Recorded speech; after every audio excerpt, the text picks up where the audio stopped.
मेरा नाम है नमन रिचारिया। मैं आप सभी का दिल से स्वागत करता हूं, वंदन अभिनंदन करता हूं अपने यूट्यूब चैनल देवेंद्र रिचारिया केमिस्ट्री पर। और अब हम स्टार्ट करते हैं इंट्रोडक्शन टू स्टैटिस्टिक्स एक्सरसाइज 15.1 जो क्लास 11th की मैथमेटिक्स है। तो 15.1 के अंदर जितने भी स्टैंडर्ड डेविएशन है, मीन मोड मीडियन, उन सभी के बारे में हम अच्छे से एक्सप्लेनेशन देखेंगे और उनका कंसेप्ट समझेंगे, फिर उसके बाद क्वेश्चन करेंगे तो आपको बहुत इजीली समझ में आएंगे, कोई परेशानी नहीं जाएगी। तो स्टार्ट करते हैं। स्टैटिस्टिक्स क्या है? स्टैटिस्टिक्स आपने क्लास 9th और 10th दोनों के अंदर पढ़ा है। स्टैटिस्टिक्स का मतलब होता है कलेक्शन ऑफ डाटा। स्टैटिस्टिक्स का मतलब होता है कलेक्शन ऑफ डाटा। जो भी हमारे पास डाटा है, इंफॉर्मेशन, उसको इकट्ठा करके रखना कहलाता है स्टैटिस्टिक्स। क्लास का रिकॉर्ड है। टीचर क्या करते हैं? टीचर स्टूडेंट का क्या बोल रहा था मैं, हाँ, तो टीचर जो है स्टूडेंट का रिकॉर्ड बना के स्टोर करके रखता है। हॉस्पिटल के अंदर मान लो आप एक एग्जाम्पल लो, जितने भी पेशेंट पूरे दिन भर आते हैं तो उनका एक रिकॉर्ड मेंटेन किया जाता है कि जैसे कि मान लो इंडस्ट्रीज वगैरह में तो उनके एम्प्लॉयर्स का जो रिकॉर्ड है वो जो स्टोर किया जाता है टेबल के फॉर्म में। तो कई जगह ग्राफिकल टेबलर कई फॉर्म होते हैं, तो कई तरीके होते हैं स्टोर करने के हमारे उस डाटा को। डाटा यानी इंफॉर्मेशन। तो इसी डाटा को हम क्या बोलते हैं? Statistics, collection of data. समझ में आ गया आपको स्टैटिस्टिक्स? अब स्टैटिस्टिक्स के अंदर मेन चीज़ जो आती है वो है तीन चीज़ें, मीन मोड मीडियन। अच्छा, स्टैटिस्टिक्स को किसी सिस्टमेटिक अरेंजमेंट किया जाता है, सिस्टमेटिक वे के अंदर उसको हम अरेंज करते हैं स्टैटिस्टिक्स को। अब आप पूछोगे कि सिस्टमेटिक डाटा क्या होता है? सिस्टमेटिक डाटा क्या होता है मतलब कोई भी ऑपरेशन उस पर परफॉर्म करके, या फिर हम कह सकते हैं कि कोई भी आपके पास एक क्राइटेरिया दे दिया जाता है कि इसके अकॉर्डिंग ही हमें जो है डाटा को स्टोर करना है। ठीक है, ठीक है।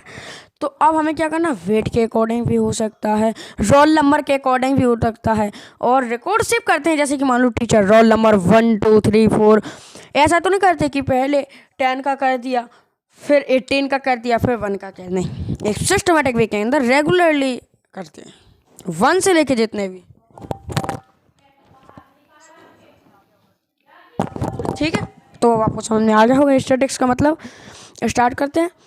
अब देखो, तीन टर्म होते हैं स्टैटिस्टिक्स के अंदर। कौन कौन से तीन term? Mean, median and mode. Mean, median and mode. एक मिनट, बच्चे क्या करते हैं, केवल रट्टा लगा लेते हैं कि मीन मीडियन मोड ऐसे फाइंड करेंगे, लेकिन एग्जैक्टली उनको पता नहीं होता क्या है मीन मोड मीडियन। तो सबसे पहले बात करते हैं मीन की। मीन का मतलब होता है एक प्रकार से एवरेज फाइंड आउट करना। हाँ, एवरेज फाइंड आउट करना। मीन का फॉर्मूला जो है, या मीन को हम एक्स बार से डिनोट करते हैं, सम ऑफ ऑल ऑब्जर्वेशंस। ऑब्जर्वेशन का मतलब जो हमें दिया गया है, divided by total number of observation. जैसे कि मान लो 10 स्टूडेंट का डाटा है, पहले ने किए 10 मार्क्स अटेंड, फिर 15, फिर 18, फिर 19, फिर 20। ठीक है, इतने स्टूडेंट ने एक एक करके इतने मार्क्स अटेंड किया, गेट किए। हमें इसका निकालना है क्या? मीन निकालना है। कैसे निकालेंगे? इन सभी को ऐड कर देंगे ऑब्जर्वेशन को और उनको डिवाइड कर देंगे, जितने नंबर हैं इनके 1 2 3 4 5, तो क्या बन जाएगा? मीन। ठीक है। अच्छा, इसका जो मैथमेटिकल फॉर्म होता है इसके फॉर्मूले का, जिसके फॉर्मूले का मैथमेटिकल फॉर्म होता है वो क्या होता है? वो होता है x bar is equal to summation of i is equal to 1 to n। इसका मतलब होता है एन नंबर ऑफ रिकॉर्ड्स, 1 से लेकर जितने भी हमें रिकॉर्ड्स दिए गए उन सभी का सम, और एक्स आई यानी जो ये सम दिए गए हैं उन सभी का सम डिवाइडेड बाई एन, यानी नंबर ऑफ सम, कितने ऑब्जर्वेशन दिए गए, नंबर ऑफ ऑब्जर्वेशन। एक्स आई का मतलब है डाटा के अंदर जितनी भी सारी वैल्यू गिवन है उनको हम एक्स आई से डिनोट करते हैं, सॉरी। और एन का मतलब क्या है? Observation, number of observation. ठीक है, अब हम देखते हैं ऑब्जर्वेशन। अब हम देखते हैं मीन के बारे में। तो मीन के बारे में हम बाद में देखेंगे, सबसे पहले हम देख लेते हैं थोड़ा सा इसका एक क्वेश्चन। किसका? मीन से रिलेटेड एक क्वेश्चन। मीन रिलेटेड क्वेश्चन तैयार है। क्या कहा गया है? The data showing marks of student in A class 40, 50, 55, 78, 58। हमें क्या दिया गया है, ये पूरा एक डाटा दिया गया है, एक इंफॉर्मेशन दी गई है कि क्लास में इतने स्टूडेंट हैं और उनके मार्क्स कितने हैं, उनके कितने मार्क्स अटेंड किए। किसी ने 40, किसी ने 50, किसी ने 55, किसी ने 78, किसी ने तो 58। हमसे कहा गया है कि यदि ऐसा है, ऐसा क्या है कि हमें यदि इतना डाटा दिया गया है, देन तब the main value of the data will be, तब मेन की वैल्यू होगी, इस डाटा में मेन की वैल्यू होगी। 4 ऑप्शन दिए गए हैं, 56.3, 57, 56.2 और फोर्थ ऑप्शन जो है वो क्या है, ये 58। मैं देख लूँ एक बार आप लोगों को ऑप्शन दिख रहे हैं या नहीं कैमरे में। हाँ, आप लोगों को ऑप्शन बहुत अच्छे से दिख रहे हैं, देख रहे हैं कि नहीं, ये है। अच्छा, हमने अभी अभी आपको बताया है कि मीन का फॉर्मूला जो है वो होता है sum of all observation divided by total number of observation. लेकिन हम ऐसा नहीं करेंगे, हम क्या करेंगे, हम वही करेंगे जो हमें करना चाहिए। गिवन ऑब्जर्वेशन लिखेंगे, इसका सॉल्यूशन कैसा होगा सिस्टमैटिक वे के अंदर। अभी स्टैटिक्स में आपने पढ़ा है, स्टैटिक्स इसी को बोलते हैं जो जिसका अरेंजमेंट एक सिस्टमैटिक वे के अंदर हो, तो उसका सॉल्यूशन भी क्वेश्चन का हमें सिस्टमैटिक वे के अंदर करना चाहिए। तो हम क्या लिखेंगे, गिवन ऑब्जर्वेशन। अच्छा, आप लोगों के मन में एक डाउट होगा, ऑब्जर्वेशन किसे कहते हैं? अरे ऑब्जर्वेशन यानी जो हमें क्वेश्चन में जो नंबर दिए गए, जो इन्फॉर्मेशन दी गई है, हमें क्या इन्फॉर्मेशन दी, यही तो दी गई है कि एक क्लास में स्टूडेंट ने इतने मार्क्स अटेंड किए जो शोइंग यानी दिख रहे हैं।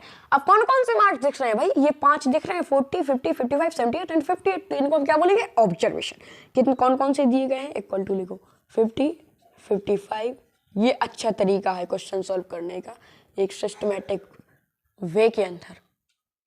40, 50, 1 मिनट, 40, 50, 55, 78 एंड 58।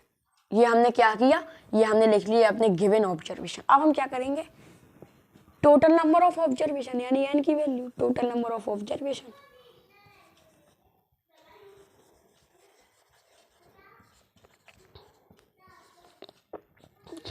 फाइव है, और जो हेडफोन लगाया था ना, वो मेरी शौक है लगाने की, ना कि मेरा कोई गलत इरादा है कि मैं किसी की कॉपीराइट कर रहा हूँ या मुझे एस्थेटिक्स बनते नहीं है। मैं इसमें अच्छा लगता हूँ, इसीलिए मैंने, और यही रीज़न है कि मैंने अपने ईयर में हेडफोन लगाया है। अब तो नहीं लगाए हूँ, नहीं तो क्वेश्चन सॉल्व करने में तो और परेशानी आती। यदि मैं सुन के बोल रहा होता फिर तो मैं और लगाता, फिर तो मैं और हेडफोन लगाता, लेकिन मैंने नहीं लगाया। ठीक है, तो ऑब्जर्वेशन हमें कितने दिए गए, टोटल नंबर ऑफ ऑब्जर्वेशन 5 दिए गए। तो 40, 50, 55, 78 एंड 58, 5 ऑब्जर्वेशन दिए गए हैं। अब हमसे क्या कहा गया है, अब हम लिखेंगे सिग्मा यानी समीशन। इसका मतलब होता है ऐड, सभी का ऐड। तो सिग्मा ना लिखो, अभी हम सीधा सीधा लिखो कि वी नो दैट, हम जानते हैं, हम क्या जानते हैं, वी नो दैट, हम क्या जानते हैं, हम ये जानते हैं कि मीन इज इक्वल टू होता है sum of all observations divided by total number of observation।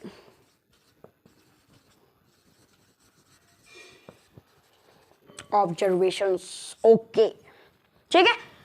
तो sum of all observation divided by total number of observation. तो sum of all observation 40 plus 50 plus 55, जो हम ये कर रहे हैं इसको करेंगे तो क्या मिलेगा, इसको करके हमें वही मिलेगा जो क्वेश्चन में पूछा गया है, मीन मिलेगा।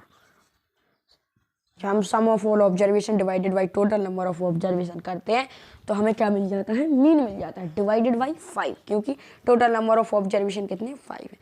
इन सबको जब आप ऐड करोगे ना, तो आपको मिलेगा 281। अब चूंकि मैंने तो करके देखा है इसलिए मुझे पता है, इतना कर लिया। अब जब इसको काटेंगे तो आंसर आपको तो जितना मिलेगा सो मिलेगा। मुझे इसका आंसर मिला है, जब 281 को 5 से डिवाइडेड किया तो मुझे इसका आंसर मिला 56.2, 6.2 एग्जैक्ट आंसर है ये आ गया आंसर। ये था एक मीन का प्रैक्टिस क्वेश्चन। मिलते हैं किसके साथ, मीडियन के साथ। जय श्री राम।